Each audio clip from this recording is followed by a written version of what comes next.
حضرت علی کی فجر کی نماز چھوٹی تو سورج واپس مشرق میں چلا گیا. اس روایت کے اوپر کلام ہے, اس کے اوپر میری تفصیلی ویڈیو دیکھ لیں کہ حضرت علی کے لیے سورج واپس آیا تھا. ایک پورا مقدمہ ہے وہ آپ سمجھ لیں. آپ نے کہا صحابہ کرام نماز چھوڑنے والے کو کافر کہتے تھے, اس کا حوالہ دے دیں. جامعہ ترمذی میں ہے میرے بھائی, درجنوں ویڈیوز میں نے اس کو ڈسپلے کرایا کہ صحابہ کرام تارک الصلاح کی تکفیر کرتے تھے. مشکات کی بھی پہلی جلد کے اندر نماز کی اہمیت والے چیپٹر میں یہ موجود ہے. آپ نے کہا ہاتھ کھول کر نماز پڑھنا جائز ہے, بلکہ افضل ہے. حدیث مرفوع سے ثابت کریں. حدیث مرفوع ہے نا جی.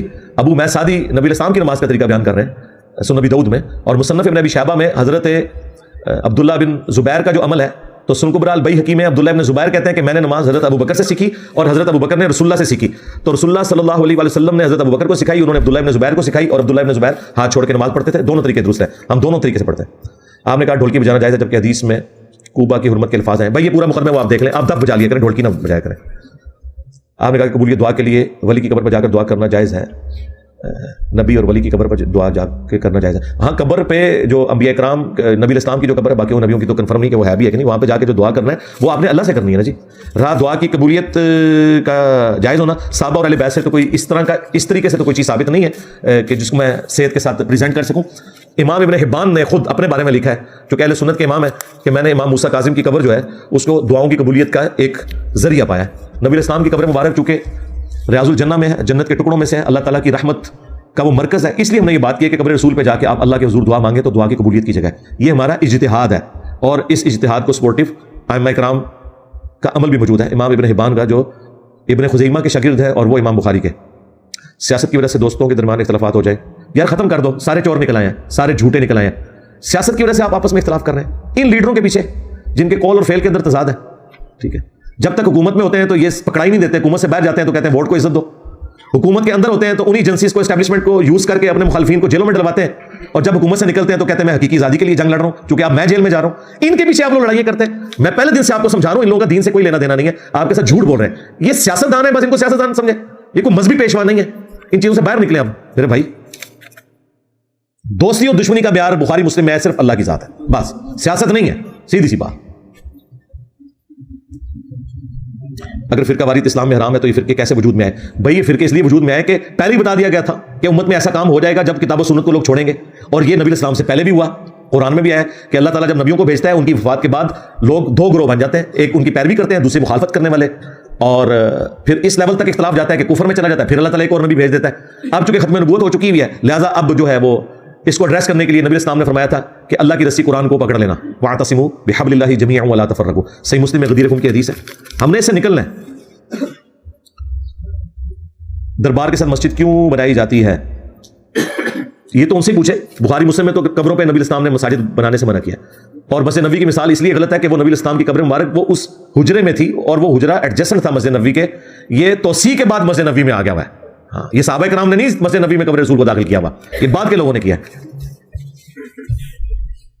میرے دوست نے مجھے کہا کہ 5 آسمانی کتابیں ہیں, لیکن میں نے کہا کہ 4 ہیں. اس نے کہا حضرت ادریس پہ بھی نازل ہوئی. بھائی 5 سے بھی زیادہ ہیں قرآن میں جن کا ذکر ہے, وہ تو 3 ہے قرآن کے علاوہ, باقی تو صحائف تو ہے نا.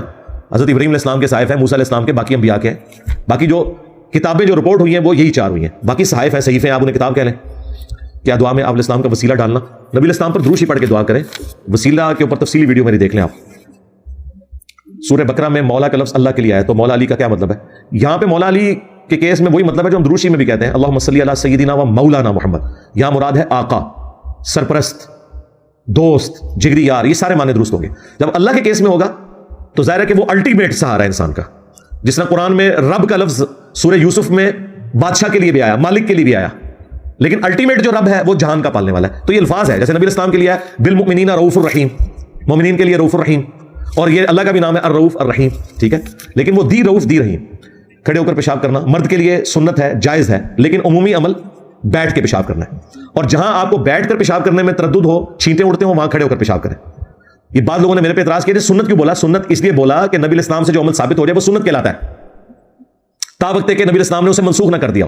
وہ کہتے ہیں وہ تو آپ نے 1-2 دفعہ مجبوری کے طور پر کیا, اور جی ترمذی کے اندر موجود ہے. اما عائشہ نے کہا کہ جو کہے کہ نبی الاسلام نے کھڑے ہو کر پیشاب کیا تو تم اس کی تصدیق نہ کرو, نبی الاسلام بیٹھ کے کرتے تھے. بالکل اماں نے ٹھیک کہا, نبی الاسلام کا عمومی عمل بیٹھ کے پیشاب کرنا ہے, عموماً تو یہی عمل ہے. لیکن یہ ترمذی کی حدیث جو تم پیش کر رہے ہو, اس کے آگے امام ترمذی نے اگلا باب باندھا ہے, اس میں رخصت کا بیان, اور اس میں وہی بخاری کی حدیث لے کے آئے کہ نبی الاسلام نے کھڑے ہو کر پیشاب کیا. امام ترمذی نے خود جواب دیا ہوا ہے کہ بیٹھ کے پیشاب کرنا عمومی سنت ہے, لیکن مرد کے لیے کھڑے ہو کر پیشاب کرنا بھی نبی الاسلام سے ثابت ہے. اور یہ وہ حدیثیں ہیں جن کا دفاع خود دیوبندی بریلویوں نے کیا ہوا ہے. آپ کو حیران کن بات بتاؤں, بخاری میں جب یہ کھڑے ہو کے پیشاب والی حدیث آئی ہے نا, تو منکرین حدیث نے جب اعتراض کیا ہے تو دیوبندیوں اور بریلویوں نے خود جواب دیا ہے حدیث ٹھیک ہے کہ مرد کے لیے جائز ہے. جب ہماری باری آتی ہے تو ہم سے لڑنا شروع کر دیتے ہیں. ٹھیک ہے, کیسی دو نمبری کرتے ہیں. ظہرین اور مغربین کی نیت کیسے کریں گے؟ نیت وہی ہے جو آپ نماز پڑھ لیں, پہلے زہر اور اس کے بعد اثر. اکٹھی دونوں کی نیت نہیں کرنی. زہر کے آپ نے فرض پڑھ کے اسلام پھیرنا ہے اور اس کے بعد پھر نئی اقامت کے ساتھ اثر پڑھنی ہے, اور مسافر ہیں تو دو کر کے پڑھنا ہے. یہی نیت ہے. نیت کو زبان سے تو نہیں کرنی ہوتی, دل کے ارادے کا نام ہے. ایک مرتبہ آدم اور مائی حوا کو معافی مل گئی تو سزا کے لیے دنیا میں کیوں بھیجا گیا؟ سزا کے لیے تو نہیں بھیجا گیا. سزا کے تو لفظ وہ تو قرآن میں پہلے ہے کہ میں زمین میں خلیفہ بنانے والا ہوں. یہ سزا نہیں ملی ہے, یہ اللہ کے پلان کا حصہ تھا کہ انہوں نے زمین پہ اترنا ہی تھا. وہ ان کا ٹیسٹ تھا, سزا نہیں ملی ہمیں. توبہ توبہ. کیا پریگننٹ عورت کی نماز وہ عورت جو حاملہ نہیں ہوتی اس کے ثواب میں فرق ہے؟ جب آپ تکلیف میں کوئی بھی عمل کریں گے اس کا عمل نارمل سے افضل ہی ہوگا. ظاہر ہے وہ تکلیف میں ہے تو اس سے زیادہ ثواب ہوگا. باقی فرق یہ ہو سکتا ہے کہ اگر وہ کھڑے ہو کے نماز نہیں پڑھ سکتی تو بیٹھ کے نماز پڑھ لے, بیٹھ کے نہیں پڑھ سکتی تو لیٹ کے. صحیح بخاری میں حدیث موجود ہے. اسلام میں داڑھی کی شرعی حیثیت کیا ہے, مقدار کتنی ہے؟ داڑھی اور انجینئر محمد علی مرزا لکھیں, پوری ویڈیو کھل جائے گی. مرد کے لیے اتنی داڑھی رکھنا کہ یہ چہرے کی کھال چھپ جائے, یہ فرض ہے قرآن کے حکم کے تحت. عورتوں کی آپ نے مخالفت کرنی ہے اور نیچر کو آپ نے بدلنا نہیں ہے. اور احادیث کی روشنی میں مٹھی داڑھی سنت ہے, مٹھی سے کم بھی رکھے تو جائز ہے, لیکن افضل یہ ہے کہ آپ کی مٹھی داڑھی کم از کم ہونی چاہیے. اسلام میں تصوف اور قوالی کی شرعی حیثیت, بھائی ساری کی ساری ویڈیوز اسی کے اوپر ہے. قوالی تو سارا یہ فراڈ ہی چل رہا ہے. باقی صوفیاء کے اوپر تو میری ساری ویڈیوز ہیں. پرائز بانڈ لے کر رکھنا جائز ہے اگر اس کی اوریجنل رقم اپنی جگہ برابر ہے, وہ ضائع نہ ہوتی ہو, جوئے والا معاملہ نہ ہو. بینک کے جو پرائز بانڈ ہیں وہ ان کا معاملہ بالکل درست ہے. قطر لکھا ہے, قطر میں کسی دوسرے کا راشن کارڈ لے کر راشن لینا منع ہے, تو کیا ہم قطری باشندوں کے راشن کارڈ کو لے کر, جب منع ہے تو مجھ سے کیوں پوچھ رہے ہیں بھائی؟ قانوناً جو جرم ہے وہ جرم ہے. صحیح مسلم میں حدیث ہے, گناہ وہ جو تیرے دل میں کھٹکے اور تو اس بات سے ڈرے کہ لوگوں کو پتہ نہ چل جائے. اگر کوئی انسان کسی سے بغض رکھ کر لعنت کرے تو کیا تکبر ہے؟ کیونکہ مومن کبھی بھی کسی کو حقیر نہیں سمجھتا. اب یہ جنرل اسٹیٹمنٹ یار لکھا کرو, پتہ نہیں کس دے ہوتا ہے تسی نیت کی ہوئی ہے تو کیا کرنا چاہ رہے ہو. ہاں, اس طرح جنرل اسٹیٹمنٹس نہ لکھا کریں. باقی یہ کہ نبی الاسلام نے بائی نیم لعنت کرنے سے منع کیا ہے. جنرل تو آپ لعنت کر سکتے ہیں کہ جھوٹوں پہ اللہ کی لعنت, ظالموں پہ اللہ کی لعنت, یہ تو قرآن کی آیت ہے, لعنت اللہ علی الکاذبین اور لعنت اللہ علی الظالمین, لیکن اسپیسیفکلی مینشن کر کے لعنت نہیں کریں گے. قرآن میں 3 وقت کی نماز کا ذکر ہے یا 3 نمازوں کا ذکر ہے. نمازوں کا تو ذکر ہے ہی نہیں کہ کتنی ہے. صلاۃ العشاء کا ذکر آیا قرآن کے اندر, 5 نمازوں کے نام اس طرح نہیں آئے, وہ حدیث میں آیا. 3 اوقات کا ذکر ہے سورہ ہود میں, سورہ بنی اسرائیل کے اندر, اور وہ اس لیے کہ 3 اوقات ہیں, پھر آگے اس کی ڈویژن ہے, زہر اثر علیحدہ اور مغرب اور عشاء علیحدہ, لیکن چونکہ نمازیں جمع بھی ہو سکتی ہیں اس لیے قرآن میں 3 ہی اوقات کا ذکر ہے. 2 نمازوں کو جمع کرنا میری ویڈیو دیکھیں, اس میں نے یہ ساری آیات کور کی ہوئی ہیں. اہل تشیع حضرات صحیح حدیث کہ ایک بہت بڑے ذخیرے جو بالخصوص حضرت ابو ہریرہ سے ان کا انکار کرتے ہیں, تو کوئی مسئلہ نہیں, وہ انکار کرتے ہیں ان کو کہ آپ اپنے عقیدے قرآن سے بنائیں, ہمارا تو آپ کو مشورہ ہے. حدیث میں جو باتیں آپ کو وہ نہیں درست لگ رہی, آپ اس کا انکار کر دیں, کوئی فرق نہیں پڑتا. وہ ساری باتیں آپ کی کتابوں میں سے نکل آئیں گی. وہ کوئی ایسی بات بتائیں نا جو اسماء و صفات کے حوالے سے بھی بتاتے ہیں, وہ ہم سے پوچھیں ہم اس کی کیا تشریح بیان کر رہے ہیں, تو کوئی مسئلہ نہیں. حضرت ابو ہریرہ کے وہی عقائد ہے جو شیعہ کے یہاں بھی پائے جاتے ہیں, اور عقائد کی بنیادی کتاب بخاری مسلم نہیں ہے, قرآن ہے. میرے دوست مجھے گالیاں دیتے ہیں, مجھے بھی مصباحی صاحب گالیاں دیتے ہیں, کوئی مسئلہ نہیں ہے. میرے بھائی بھی گالیاں دیتے ہیں, کوئی مسئلہ نہیں ہے. وہ گالیاں دے کے اپنے بزرگوں کی سنت پہ عمل کر رہے ہیں, آپ کا کام صرف دعوت دینا ہے. اگر نبی علیہ السلام کو گالیاں پڑی ہیں, آپ کی بیوی کے اوپر تہمت لگائی گئی ہے, تو تسی میں شاہی کوئی نہیں. ایک بچہ مسلمان گھرانے میں پیدا ہوا اور بچہ ہندو گھرانے میں پیدا ہوا اور کافر ہی مر گیا. بھائی دونوں ہی زیادہ تر کافر مر جاتے ہیں. بھائی ان کی فکر کریں جو مسلمانوں کے گھر پیدا ہو کے کافر مر رہے ہیں. ایک بندہ ہندوؤں کے گھر پیدا ہو کے بت کے آگے جھکتا رہا, سمجھ آتی ہے. ایک مسلمانوں کے گھر پیدا ہو کے قبروں کے آگے جھکتا رہا, یہ زیادہ پریشانی کی بات ہے. آپ ٹینشن نہ لیں, جس کو تڑپ ہوگی اللہ تعالیٰ اسے ہدایت تک پہنچا دے گا. لہٰذا اس دماغ سے بھی نکلے کہ جو مسلمانوں کے گھر پیدا ہوا ہے تو وہ مسلمان ہی مرے گا, جب تک کہ وہ کوشش نہیں کرتا. کیا جنازہ 1 سے زیادہ مرتبہ پڑھا جا سکتا ہے؟ جی پڑھا جا سکتا ہے, جائز ہے. نبی الاسلام سے بھی پڑھنا ثابت ہے. بلکہ آپ نے تو شہدائے احد کے اوپر 8 سال کے بعد بخاری مسلم میں آیا کہ ان کی قبر پہ جا کے دوبارہ سے جنازہ پڑھ سکتے ہیں. اگر کسی شخص کی زرعی زمین ہو, اس کی اولاد میں سے بیٹیاں اپنا حصہ معاف کر دیں, معاف کوئی نہیں کرتی ہیں. ان کو پتا ہوتا ہے کہ یا بھائی رکھ لیں یا جداد رکھ لیں, تو وہ پھر بھائیوں کو رکھ لیتی ہیں. معاف نہیں ہے. معافی کا طریقہ یہ ہے کہ آپ وہ زمین ان کے نام پہ کروا دیں ایک دفعہ, اس کے بعد وہ اپنی مرضی سے جس کو مرضی گفٹ کر دیں, تو تمہیں پتہ لگ جائے گا معافی ہوئی ہے کہ نہیں ہوئی. والدین کے مجبور کرنے پر اگر میں کسی دربار پر چلا جاؤں تو آپ کی اس کے بارے میں کیا رائے ہے؟ ٹھیک ہے, دربار پہ چلے جائیں اور وہاں جا کے کہیں کہ اے اللہ, ہاں ہائے ہائے اے اللہ جو بابا جی دفن ہے ان کے چھوٹے بڑے گناہ معاف کر دے, اے اللہ ان کی قبر میں کیڑے نہ پڑے, ہاں ان پہ گنجا سام مسلط نہ ہو, ہاں یہ ساری دعائیں کریں. بالکل جائیں آپ, بہت اچھا بات ہے, یہ تو بہت نیکی کا کام ہے, یہ اتنا بڑا ثواب ہے. اور یا اللہ ان کے مزار جو انہوں نے یہ گنبد اوپر کھڑا کر دیا اور تیرے نبی نے منع فرمایا تھا, اے اللہ اس مزار کی وجہ سے انہیں عذاب نہ ہو جو نبی اسلام کی نافرمانی پہ یہاں مزار بنا ہوا ہے. یہ تو آپ جہاد کریں گے. میں کہتا ہوں نہ جانے والوں سے جانے والے بہتر ہو جائیں گے. بالکل. چاند کے 2 ٹکڑے ہونے کا واقعہ سائنسی طور پر کس طرح ثابت کیا جا سکتا ہے؟ نبی الاسلام کے جو معجزات ہیں میرے بھائی, وہ فزیکل فینومینا آف نیچر کو توڑنے والے ہیں, اور جو فزیکل فینومینا آف نیچر کو توڑنے والی چیز ہے وہ سائنٹیفکلی ہم نے ثابت نہیں کرنی. معجزے کا مطلب یہ ہے کہ وہ فزیکل فینومینا آف نیچر سے ہٹ کے چیز ہے. ورنہ اگر فزیکلی وہ چیز ریپروڈیوس ہو جائے پھر وہ معجزہ نہیں رہے گی. نبی اسلام کا معجزہ کہ آپ کی انگلیوں سے پانی کے چشمے جاری ہوئے, یہ سائنٹیفکلی پروف نہیں ہوگا. اگر سائنٹیفکلی ہو جائے تو پھر تو کوئی بھی کر کے دکھا دے گا. معجزے کا مطلب یہ ہے کہ اللہ نے اپنا قانون توڑا. آگ میں بندہ ڈالا جائے اور اسے آگ نہ چھوئے بشرطے کہ اس کے جسم پہ کوئی اس قسم کا لباس نہ پہنایا ہو, تو بھائی پھر حضرت ابراہیم علیہ السلام کا معجزہ ختم ہو جائے گا. معجزہ ہے ہی وہ ہے جو عقل کو عاجز کر دے. ہاں, معجزات کے اوپر میں نے 4 لیکچر ریکارڈ کروائے تھے, بلکہ وہ ایک جب آیا تھا کردستانی یا بٹ بنا کے گیا ساروں کو, اس پہ میری تفصیلی ویڈیو تھی. معجزہ, کرامت, استدراج, ایلوژن, ان ساری چیزوں کو میں نے اس میں ڈسکس کیا. تو سائنٹیفکلی معجزات نہیں ثابت کرنے ہوتے بھائی. حضرت عیسیٰ ابن مریم بغیر باپ کے پیدا ہوئے, یہ سائنٹیفکلی کیسے آپ ثابت کریں گے؟ جب تک کہ آپ پھر وہ باپ کا جو مسنگ ایلیمنٹ ہے وہ نہیں پروڈیوس کرتے. اور قرآن کہہ رہا ہے کہ ہم نے مریم تجھے اور تیری اولاد کو جہان والوں کے لیے نشانی بنایا ہے کہ بغیر باپ کے پیدا کیا. تو بھائی سائنٹیفکلی یہ نہیں پروڈیوس ہوگی. ہمارا دعویٰ کب ہے کہ معجزہ سائنسی طور پہ ثابت ہوتا ہے؟ ہم تو کہتے ہیں کہ سائنسی طور پہ صرف وہ چیز ثابت ہوگی جو فزیکل فینومینا آف نیچر سے تعلق رکھتی ہے. ورنہ کل آپ کو کہیں گے کہ جی فرشتے آپ دکھائیں ہمیں کیمرے میں, فرشتے کبھی بھی کیمرے میں نہیں آئیں گے کیونکہ وہ اس فزیکل ورلڈ کا حصہ ہی نہیں ہے. Science physical phenomena of nature سے ڈیل کرتی ہے. جو عالم الغیب ہے, جو غیب کی دنیا ہے, جس کو عالم الغیب چلا رہا ہے یعنی اللہ کی ذات, وہ اس فزیکل فینومینا آف نیچر کے اندر نہیں آتی.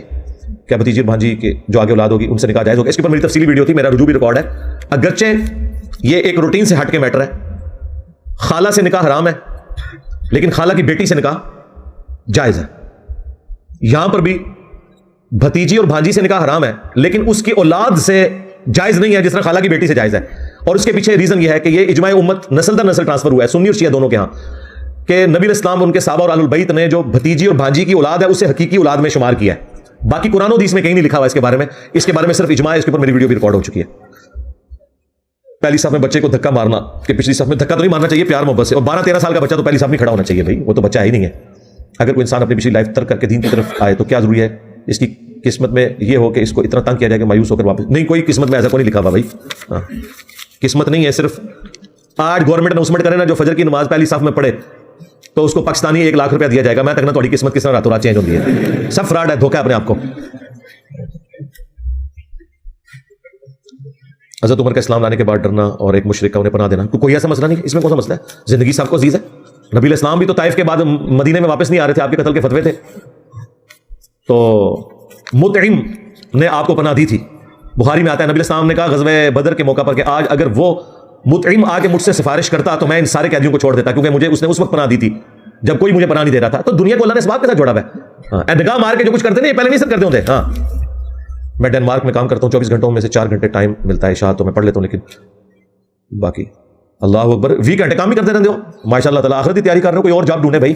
ہاں, یہ جتنے آپ نے مسئلے لکھے ہیں یہ کسی حد تک معاملے کو سیٹل کرنا نا. اگر آپ نے دنیا کو سب کچھ مان لیا اور آپ کہہ رہے ہیں میں نے 4 گھنٹے مجھے ملتے ہیں, میں اس میں نماز کیسے پڑھوں, اس میں ہی پڑھوں گا, باقی میں کیسے پڑھوں, تو بھائی آپ کوئی ایسی نوکری کریں جس میں آپ کو کم ڈیوٹی دینی پڑے. اتنا زیادہ نہ آپ ذخیرہ دنیا جمع کریں, اپنے معاملات کو دیکھ کے چلے نا. غیر مسلم ممالک میں پاسپورٹ, یہاں پہ ہمارے پاس ایک بھائی آئے 4-5 سال پہلے, تو وہ کہتے ہیں مجھے نماز کے لیے ٹائم نہیں ملتا. میں نے کہا یار ٹائم, کہتا ہے آپ کو پتہ نہیں میں کیا کرتا ہوں. خیر وہ باقی وہ کام بڑا ایکسٹراڈنری کرتے تھے. امریکہ میں تھے یا یورپ میں, گورنمنٹ نے وہاں پرائیویٹ کمپنیاں ہیں جو لوگوں نے رجسٹر کرائی ہیں, وہ باہر سے جتنے فارن لوگ آتے ہیں نا منسٹرز وغیرہ, ان کی سیکورٹی وہ پرائیویٹ لوگوں کو دیتے ہیں. یعنی اگر پاکستان کا فارن منسٹر یا انڈیا کا فارن منسٹر یا پرائم منسٹر گئے ہیں یو کے میں, امریکہ میں, ان کی سیکورٹی پرائیویٹ کمپنیوں کو وہ دیتے ہیں کہ آپ نے ان کی سیکورٹی کا خیال رکھنا ہے. تو کہتے ہیں میری وہ کمپنی ہے تو میں اس کا مالک ہوں اور مجھے خود ساتھ ہونا پڑتا ہے, تو ایک لمحے کے لیے بھی ٹائم نہیں ملتا. سیکورٹی کے دنوں میں نمازیں پھر ساری اکٹھی پڑھوں, تو مجھے اللہ تعالیٰ نے اس وقت پھر بات ہو جائے. میں نے کہا اگر آپ کو اس دوران پیشاب آ جائے تو پھر پیمپر باندھا ہوتا ہے آپ نے؟ کہتے ہیں نہیں اتنا تو ٹائم مل جاتا ہے. تو میں نے کہا یار نماز کے لیے بھی کوئی زیادہ ٹائم نہیں چاہیے ہوتا, آپ نے ٹائم کو مینیج کر لیں. خیر وہ لاجواب ہو گئے. غیر مسلم ملک میں پاسپورٹ لے کر پوری عمر کے لیے مقیم ہونا جائز ہے؟ تو سارے غیر مسلم ملکوں میں ہی ہم رہ رہے ہیں نا, غیر اسلامی ملکوں میں. مسلم ملک تو سارے ہی ہیں جہاں پہ مسلمان رہتے ہو, اور اسلامی ملک کوئی بھی نہیں ہے. اگر آپ کہتے ہیں پاکستان اسلامی ملک ہے تو یہاں تو پھر میٹر بجلی کا لگوانے کے لیے آپ کو رشوت نہیں دینی پڑتی ہوگی. نہیں وہ تو یورپ میں, تو پھر یورپ اسلامی ملک ہوا. ٹھیک ہے, تو ان چکروں سے باہر نکلیں. اسلامی ملک اس وقت کوئی نہیں, سارے مسلمان ملک ہیں, خواہ وہ کافروں کے پاس ہوں یا مسلمانوں کے پاس ہوں. بس آپ گیون سرکمسٹانسز میں اپنے معاملات کو لے کے چلیں. آپ نے اپنی ایک ویڈیو میں عرب کے ایک اسکالر کا بتایا تھا کہ انہوں نے مدلس کی ساری روایتیں جمع کی ہیں, اس کتاب کا نام بتا دیں. اردو میں تو میرے بھائی کوئی نہیں, وہ کتاب آئی ہوئی ہے, عربی کے اندر وہ کتاب موجود ہے, اس کا شاید PDF مل جائے. میں نے وہ کتاب خود تو اس کی کوئی ہارڈ کاپی نہیں دیکھی, مجھے بھی کسی نے بھجوائی تھی, اور شیخ زبیر علی صاحب سے بھی اس پہ میری ڈسکشن ہوئی تھی. کچھ کام تو شیخ زبیر صاحب نے خود بھی کیا ہوا ہے. ان کی جو الموطا مالک چھپی ہوئی ہے نا, اس میں کئی ایک حدیثیں بخاری مسلم سے انہوں نے لی ہیں, اس کی سما کی تصریح دوسری کتابوں سے بھی کی ہوئی ہے. باقی یہ ایک علمی طور پہ ایک اچھی چیز ہو سکتی ہے. پبلک کے لیے تو یہی ہے کہ چونکہ امام بخاری امام مسلم مدلس کی آنے والی روایت کو سما کی تصریح کے بغیر ضعیف سمجھتے تھے, لہٰذا یہ انڈرسٹوڈ ہے کہ انہوں نے اس حکم کو دور کیا ہوا ہے. اس کے بعد یہ روایتیں لکھی ہیں. اگر وہ تدریس والی روایتیں بھی لے کے آئیں, آپ کو سما کی تصریح نہ بھی ملے آپ کو, لیکن امام مسلم رحمۃ اللہ علیہ چونکہ اس کو عیب سمجھتے تھے, لہٰذا باقی جو اہل علم نے اس کے اوپر تحقیق کر لی ہوئی ہے. اور جو زیادہ تر کریٹیکل احادیث ہیں بخاری مسلم کی, ان میں تو کوئی تدریس والا بھی ایشو نہیں ہے. جن کو آپ نے منوانا ہے انہوں نے تو قرآن کی آیتیں بھی نہیں مانی ہوئی ہیں. ہاں, آپ کا اپنا انٹرسٹ ہے تو اس کے لیے آپ گوگل میں تلاش کریں, امید ہے آپ کو مل جائے گی یہ کتاب. لے جی, آپ کا پورا صدا میں نے ختم کر دیا اللہ کے فضل سے. کوئی ایک پرچی بھی ایسی نہیں ہے جو میرے پاس ریٹن میں آگے آئی ہو میرے ممبر پہ چڑھنے سے پہلے, کیونکہ ممبر پہ چڑھنے کے بعد تو فرشتے بھی رجسٹر بند کر دیتے ہیں. ہاں, اللهم إني أسألك بأنك أنت الله لا إله إلا أنت الأحد الصمد الذي لم يلد ولم يولد ولم يكن له كفوا أحد وإلهكم إله واحد لا إله إلا هو الرحمن الرحيم ألف لام ميم الله لا إله إلا هو الحي القيوم اللهم صل على محمد وعلى آل محمد ربنا آتنا في الدنيا حسنة وفي الآخرة حسنة وقنا عذاب النار ربنا آتنا من لدنك رحمة وهيئ لنا من أمرنا رشدا لا إله إلا أنت سبحانك إني كنت من الظالمين اللهم أحسن عاقبتنا في الأمور كلها وأجرنا من خزي الدنيا وعذاب الآخرة اللهم اغفر لحينا وميتنا وشاهدنا وغائبنا وصغيرنا وكبيرنا وذكرنا وأنثانا اللهم من أحييته منا فأحيه على الإسلام ومن توفيته منا فتوفه على الإيمان. اے اللہ, جن جن بھلائیوں کا سوال تیرے محبوب صلی اللہ علیہ وآلہ وسلم نے تجھ سے کیا, ہمارے حق میں, ہمارے ماں باپ کے حق میں, ہمارے بیوی بچوں کے حق میں, پوری امت کے حق میں قبول منظور فرما. جن جن چیزوں کے شر سے تیرے محبوب علیہ السلام نے تیری پناہ طلب کی, تمام مسلمانوں کو ان چیزوں کے شر سے اپنی پناہ عطا فرما. اے اللہ, خصوص بالخصوص چائنا, انڈیا, کشمیر, فلسطین, یمن, عراق, شام, افغانستان, پاکستان میں جہاں کی مسلمان کس پرسی کی زندگی گزار رہے ہیں, غیب سے ان کی عزت آبرو جان و مال کی حفاظت فرما. اے اللہ, ہمارے ملک پاکستان کی خیر فرما, پورے عالم اسلام کی خیر فرما, اندرونی اور بیرونی خطرات سے محفوظ فرما. حاضرین کے دلوں میں جو جو نیک اور جائز دعائیں ہیں قبول فرما. حاضرین کے جو چھوٹے بڑے رشتہ دار فوت ہو چکے ان کی مغفرت فرما, جو بیمار ہیں انہیں شفا عطا فرما. اور یہ تمام دعائیں تمام مسلمانوں کے حق میں قبول منظور فرما. سبحان ربک رب العزۃ عما یصفون وسلام علی المرسلین والحمد للہ رب العالمین وصلی اللہ علی النبی الکریم وعلی آلہ واصحابہ اجمعین الی یوم الدین. آمین.